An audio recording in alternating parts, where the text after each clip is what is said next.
Hello everyone, we are Team 10. Today we will present a predictive modeling approach to dynamic difficulty optimization in rhythm games. This is the overall outline of our group presentation, and we will explain each of these 4 sections in order. Part 1, Introduction of the experiment.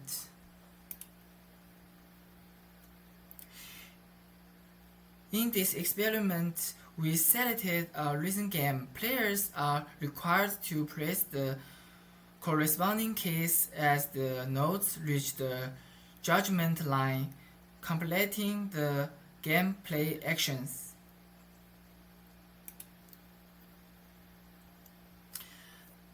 The reason we choose this game is that traditional rhythm games typically rely on fixed difficulty settings. Although players may feel satisfied at the early stages, performance difference quickly widen as the task complexity increases. Some players quit because the difficulty becomes too high, while others lose interest due to inefficient challenge. This is also a common design dilemma faced by many games today. Therefore, the goal of our study is to build an adaptive dynamic difficulty adjustment model for rhythm games, which adjusts difficulty parameters based on the player's real-time performance to alleviate these issues. NPS and speed are used as the independent variables in this experiment, while accuracy serves as the dependent variable. The specific details of these parameters will be explained in later sections. Part 2, Experimental Design. We divided both NPS and speed, the two independent variables, into 3 levels each.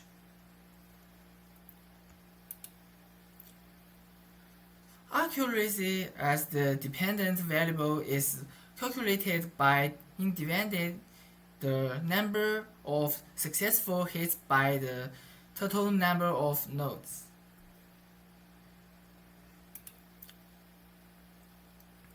Before the formal experiment begins, we explain the gameplay to the participants and give them the duration of one song to practice and familiarize themselves with the game.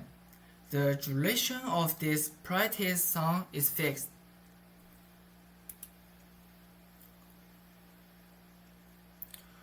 We combined the two independent variables previously defined, resulting in 9 different experimental conditions. Each of the 9 participants was then randomly assigned 5 different combinations to test, to ensure that each combination ultimately had 5 valid data samples. The combinations assigned to the final participant were selected from those that had not yet reached the required number of data sets.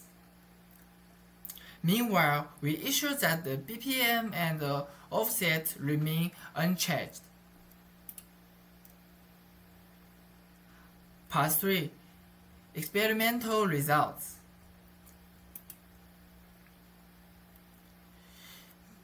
These are the experimental data collected from each participant.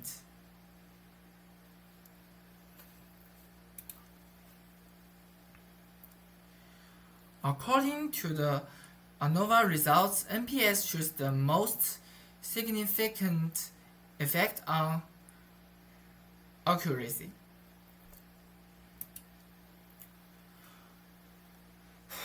We found that increasing the NPS significantly raises the task difficulty, which can be clearly observed from the noticeable drop in accuracy.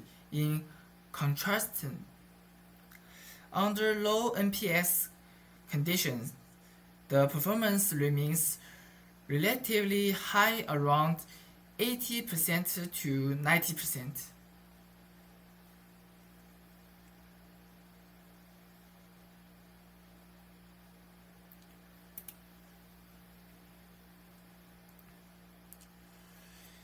From the chart, we can see that the mean effect of speed is relatively weak, but it shows a trend where a moderate speed yields the best performance.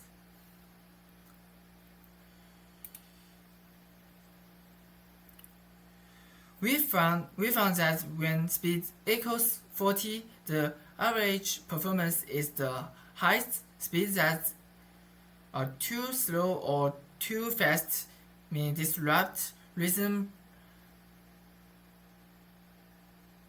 precipitation or increase visual load. Under the speed equals 40 condition, the performance across different NPS levels remains relatively stable.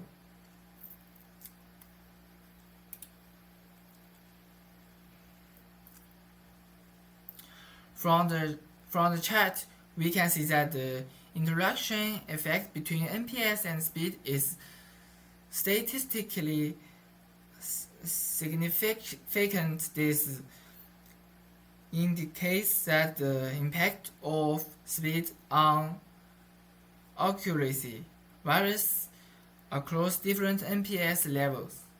We also find that within the median NPS range, the separation between speed curves is the largest. Mean accuracy is most sensitive to speed. Under high NPS conditions, the performance across different speeds tends to converge, indicating a weekend speed effect. Under low NPS conditions, moderate speed yields the best performance. In summary, these findings provide a useful reference for identifying optimal adjustment range for DDA system. This is the final model derived from the ANOVA results, which use a linear regression model that includes interaction terms.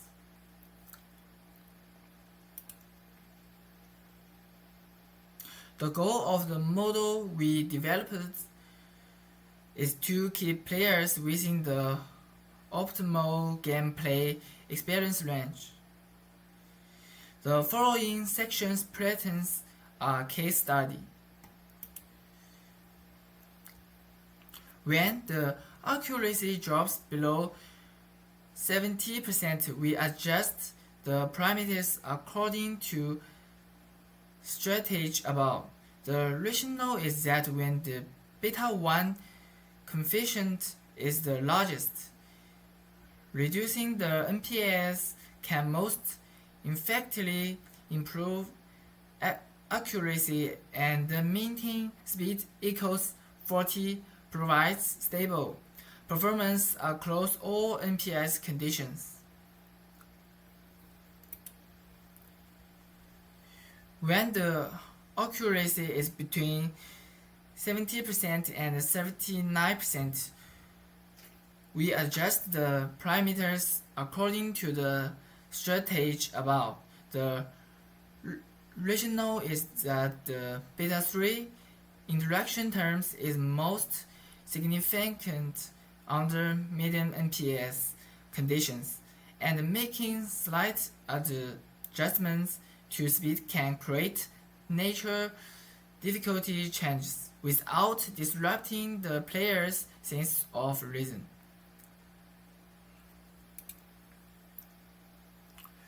When the accuracy exceeds 90%, we adjust the parameters according to the strategy above.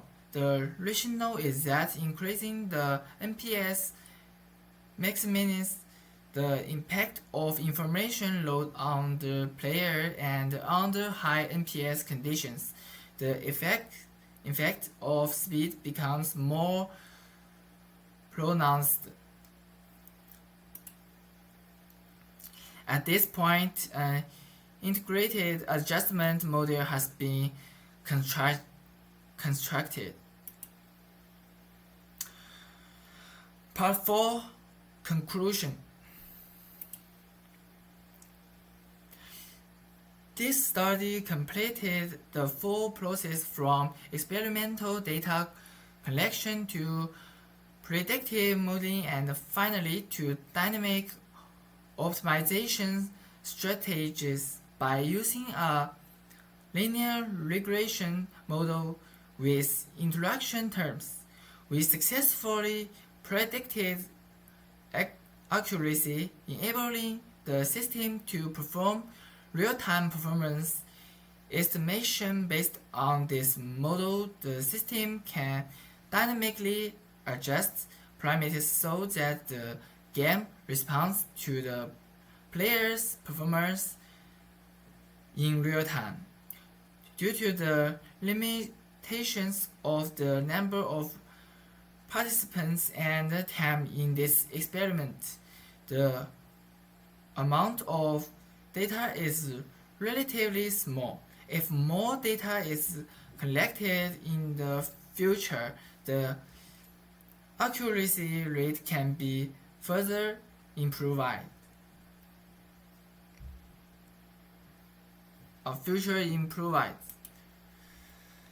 Finally, thank you for listening.